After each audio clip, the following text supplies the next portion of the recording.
Pumapangalawa ang Cavite sa mga probinsyang may pinakamaraming rehistradong botante para sa parating na eleksyon 2013. Lagpas 1,700,000 Caviteño ang inaasahang boboto sa Mayo.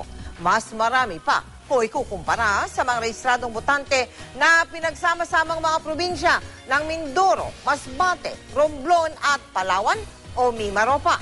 Pero sa Cavite rin naitala ang pinakamababang kung tawagin ay voter turnout sa Luzon at yung porsyento ng mga bumoto o botante na bumoto noong mismong araw ng eleksyon. Silipin po natin ang kampanya ng mga lokal na kandidato doon, kabilang ang dating magkaalyado na ngayon ay magkalaban na. Live mula sa 13 Martires sa Cavite, nakatutok si Julius Segovia. Julius! Mel, ang dating magkakampi sa politika dito nga sa Cavite, magkalaban na ngayon sa pagkagobernador, kaya naman talagang inaabangan ng eleksyon dito sa probinsya. Sa Dasmariñas at Noveleta nanuyo kanina sina Governor John Vic Remulla at Jolo Revilla, mga kandidato sa pagkagobernador at vice-gobernador ng Partido Lakas Magdalo. Dahil incumbent governor, di na raw problema ni Remulla ang mangampanya. Ang katandem na si Jolo, na anak ni Senador Bong Revilla Jr., hindi na rin daw nanibago lalo't kilala rin sa politika ang pamilya. Paniwala kasi namin 95% ng tao nagdesisyon na kung sino gusto nila eh. So, finishing touches sila ng campaign ang kailangan. Ang totoong kampanya nito, hindi nasa 45 days eh. Nasa previous 2 years doon talaga sa performance. Sa palagay ko, hinug na tayo sa serbisyo at higit sa lahat, handa tayo. At hindi po tayo papasok at sasabak sa larangan ng politika o sa larangan ng public service nang hindi po tayo handa. Kahapon, nagsimula na ring manuyo ng mga botante si dating Gobernador Ayong Maliksi, kasama ang kandidato ng Liberal Party sa pagka-vice-gobernador na si Jay Lacson, anak ni Senador Panfilo Lacson. Pero di niya kasama si Lacson sa pangampanya ngayong araw dahil may importante raw itong nilakad. Pero kahapon, nasa barangay Bulihan din sa bayan ng Silang si Lacson. Bumisita sa kapistahan alas 6 pa lang ng umaga.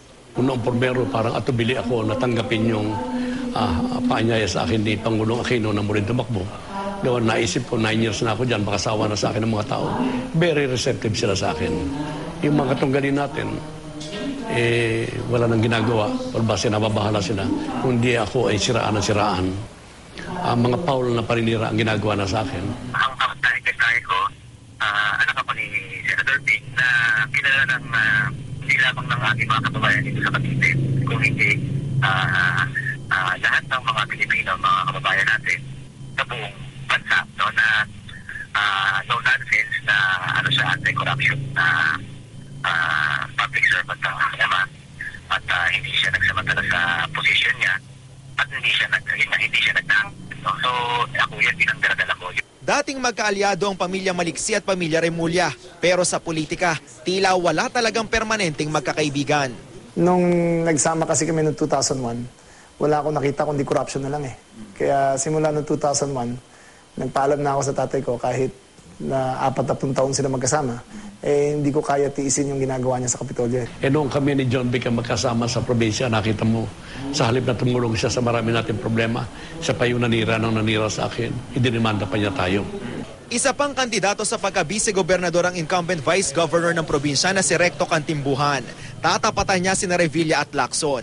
Bagamat anak sila ng mga anang senador at siyempre mga popular, naniniwala naman tayo na nagkakaroon naman ng pagpili ang ating mga kababayan.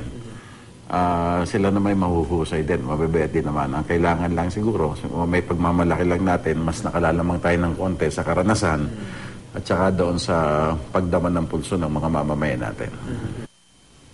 Mel, kapwa naman nakiusap ang mga sina Remulla at sina Maliksi sa kanilang mga taga-suporta na manatiling mahinahon sa gitna ng patutsyada ng magkabilang kampo. At yan muna ang latest mula pa rin dito sa probinsya ng Cavite.